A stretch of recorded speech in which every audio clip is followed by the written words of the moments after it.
প্রিয় ভিউয়ার্স, আপনারা দেখতে পাচ্ছেন এখানে মাদ্রাসার ছাত্ররা দাঁড়িয়েছেন লাইন দিয়ে। তারা এসেছেন ময়মনসিংহে বৈষম্য বিরোধী ছাত্র আন্দোলনের পক্ষ থেকে একটা আয়োজন করা হয়েছে কোরআন প্রতিযোগিতাটা বাছাই করবে অংশগ্রহণ করার জন্য। এখানে তারা এসেছেন ময়মনসিংহের বিভিন্ন অঞ্চল থেকে, কিন্তু এখানে অসংখ্য ছাত্ররা এসেছেন এবং তাদের এখানে এসেছেন। তারা এখানে বসে আছেন এবং আজকে যাচাই পর্ব চলছে। তারা 9ই আগস্ট কিন্তু এটা চূড়ান্ত তার জন্য আজকে বাছাই করব। এইখানে অংশগ্রহণ করেছেন 200 ছাত্র, তারা করেছেন। আর এই যে প্রতিযোগিতাটা হবে আপনারা দেখতে পাচ্ছেন, তারা পুরস্কার দিচ্ছেন 1 লক্ষ টাকা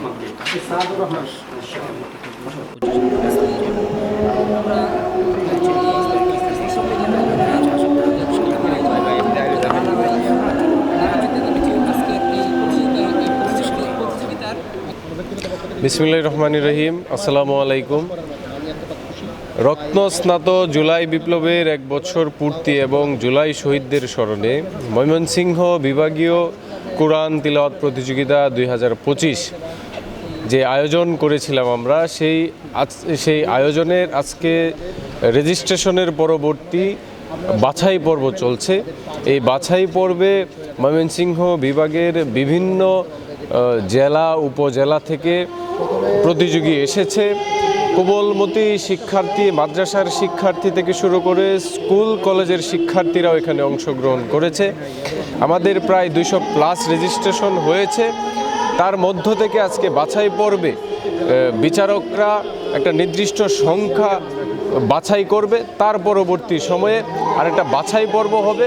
তারপরে আগামী 9 আগস্ট আমাদের ফাইনাল রাউন্ড এবং পুরস্কার বিতরণী অনুষ্ঠান অনুষ্ঠিত হবে এই তারেক স্মৃতি অডিটোরিয়ামে। এখানে প্রথম পর্যায়ে যারা উত্তীর্ণ হয়েছেন তাদেরকে নিয়ে একটি ফটোশুট করা হয়। আয়োজক কমিটি যারা ছিলেন তারা সহ আপনারা দেখতে পাচ্ছেন।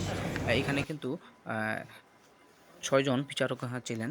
তারা সকল প্রতিযোগীকে সিলেকশন করেছেন, যাচাই করেছেন। এই চূড়ান্ত প্রতিযোগিতা হবে 9ই আগস্ট সকাল 10টায়। আপনারা তারেক স্মৃতি অডিটোরিয়ামে চলে আসবেন।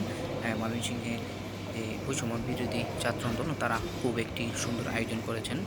তারা বিভিন্ন নাচগানের আয়োজন না করে ছাত্রদের ফেরার উদ্দেশ্যে কিন্তু একটি সুন্দর আয়োজন করেছেন কোরআন প্রতিযোগিতা।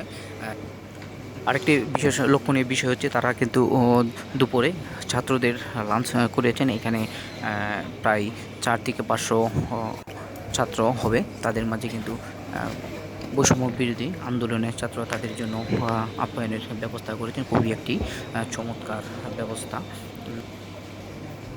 এই ব্যবস্থার কারণে এখানে অনেক ছোট কোমলমতি শিশু এসেছে, তারাও কিন্তু অনেকটা আনন্দিত। আর বিশেষভাবে ধন্যবাদ বৈষম্য বিরোধী ছাত্র আন্দোলনে তারা শহীদদের স্মরণে এবং জুলাই আগস্টের বিপ্লব উপলক্ষে তারা অন্য কোনো অনুষ্ঠান না করে তারা কোন প্রতিযোগিতা অনুষ্ঠান করেছেন। এবং আপনারা অবশ্যই 9 আগস্ট চলে আসবেন তারা স্মৃতি এবং ফাইনাল আপনারা ধন্যবাদ।